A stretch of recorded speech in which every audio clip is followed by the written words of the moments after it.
नमस्कार, मैं अशोक भाटी। आप देख रहे हैं इंडिया एक्सप्रेस न्यूज। आइए डालते हैं आज की मुख्य खबर पर नजर। सर, आप पार्टी के एक मजबूत और सक्रिय कार्यकर्ता हैं। अगर आम जनता की राय अगर आपका चुनाव लड़ाने को तो आप क्या निर्दलीय चुनाव लड़ेंगे? मैं देखो एक बात बार बार कहता आया हूँ कि पार्टी सर्वोपरि होती है। मैं भारतीय जनता पार्टी का कार्यकर्ता हूँ, रहूंगा, लेकिन कोटपुतली मेरा परिवार है। परिवार सबसे पहले है, चाहे मुझे मेरा व्यक्तिगत परिवार भी कहीं पीछे छोड़ना पड़े। इस कोटपुतली के लिए जीऊंगा, कोटपुतली के लिए मरूंगा और कोटपुतली को मजबूत बनाने का काम मैं करूंगा। ऐसा कोई काम नहीं होने दूंगा जिससे कोटपुतली को पीछे मुड़ करके देखना पड़े या कोटपुतली के लोगों की भावनाओं को ठेस पहुंचे। मैं कोटपुतली के लिए आगे बढ़ूंगा, चाहे इसके लिए मुझे कुछ भी कीमत चुकानी पड़े। ये सर्वविदित है कि कोटपुतली में भारतीय जनता पार्टी को यदि किसी व्यक्ति ने जीवित रखा है तो वो मुकेश गोयल है। सिस्टम की बात करें, अनुशासन की बात करें तो सारी चीजें थी, कहाँ चूक हुई होगी, आपको क्या लगता है? मुझे लगता है कि कई बार पार्टी में कुछ लोग अपने निजी स्वार्थों के चलते कुछ ऐसी बातों को आगे ले जाकर प्रेजेंटेशन करने का प्रयास करते हैं कि सही प्रकार के तथ्य ऐसे व्यक्ति को जो पार्टी के सिंबल को आग में होली में स्वाहा कर दे, ऐसे व्यक्ति को जो सदा इस कोटपुतली को पीछे धकेलने का काम करे, ऐसे व्यक्ति को जिसने कभी कोटपुतली की सेवा नहीं की हो, ऐसे व्यक्ति को जिसने कोटपुतली के दर्द को नहीं जाना हो, ऐसे व्यक्ति का नाम आगे ले जाकर के रख देना। और तमाम ऐसे जो पार्टी के कार्यकर्ता जिन्होंने 5 वर्ष तक सेवा की और वो मेरे से भी अच्छे कार्यकर्ता हैं, जो इस टिकट के हकदार थे, जो चुनाव लड़ सकते थे, आगे जा सकते थे। यदि जातीय आधार पर टिकट मिलता तो ऐसे बहुत से कार्यकर्ता थे, उन्हें मिलना चाहिए था अवसर। मैं उन सबके निर्णय में साथ रहता, पार्टी के निर्णय में साथ रहता। लेकिन पार्टी के खिलाफ नारेबाजी करने वाले व्यक्ति जिसने पार्टी के झंडे जलाए, उसके साथ मैं कदापि नहीं हूं, क्योंकि जो भाजपा के खिलाफ है, मुकेश गोयल उसके खिलाफ है, और जो कोटपुतली को मजबूत नहीं कर सकता, मैं उसके भी खिलाफ हूँ। राजस्थान में कोई भाजपा का चेहरा नहीं है सीएम के लिए और प्रधानमंत्री नरेंद्र मोदी खुद एक चेहरा है, और यदि इस तरह के डिसीजन उन्होंने लिए हैं तो मैं समझता हूँ कोटपुतली में स्वयं ये पहली हार होगी प्रधानमंत्री की। आपकी बात से पूर्णतः सहमत हूँ। प्रधानमंत्री जी ने कहा है कि भारतीय जनता पार्टी का कोई चेहरा नहीं है, कमल का फूल ही चेहरा है, कमल का फूल ही प्रत्याशी है।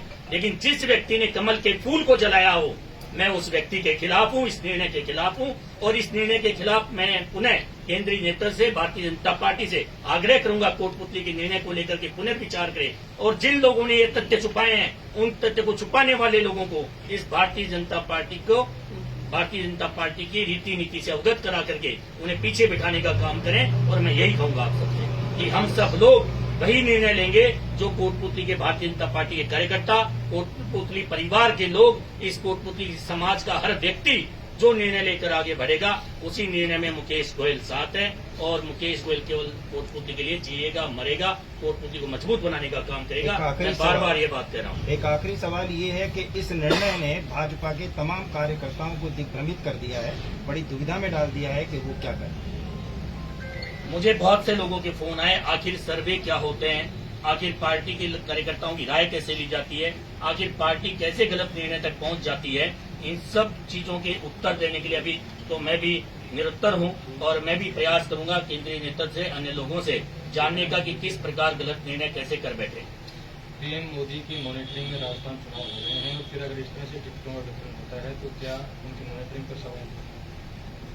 देखिए, एक अकेला व्यक्ति सारे परिवार को, एक व्यक्ति का घर का मुखिया भी सब चीजों को चलाता है, लेकिन कई बार घर के परिवार के सदस्य भी उस चीज को गलत तथ्य पेश करके गलत निर्णय करवा लेते होंगे। ऐसा ही कुछ हुआ होगा, क्योंकि जिस व्यक्ति को भी यहाँ से प्रत्याशी बनाया जा रहा है, उस व्यक्ति ने पार्टी के सिंबल को आग लगाना, इससे बड़ा कुकृत्य कोई हो नहीं सकता है। इस चीज को लेकर हम सबको पीड़ा है कि जिस व्यक्ति ने बीजेपी को गालियां दी, जिस व्यक्ति ने बीजेपी के झंडे जलाए, जिस व्यक्ति ने कमल को गाली दी, वह व्यक्ति हमें कदापि स्वीकार नहीं है, और इस निर्णय के हम आज भी विरुद्ध हैं और आगे भी रहेंगे। पार्टी से बागी होकर के अक्सर लोग वापस से पार्टी में आ जाते हैं, उन्हें टिकट मिल जाती है, ऐसे एक नहीं बहुत सारे उदाहरण है, और ये उदाहरण कोटपुतली में भी लागू है। देखिए, बागी होना एक परिवार के निर्णय से कई बार परिवार का सदस्य भी रूठ के चला जाता है, लेकिन वह कभी भी अपने माँ बाप को गाली नहीं निकालता है। रूठ के जाने वाला व्यक्ति परिवार के खिलाफ नहीं बोलता है, निर्णय के खिलाफ अवश्य रहता होगा। लेकिन इस व्यक्ति ने पार्टी को छोड़ा, टिकट मांगा, लेकिन टिकट नहीं मिलने के कारण पार्टी के सिंबल को जलाया। पार्टी को हम मां मानते हैं, लेकिन पार्टी को गाली दी।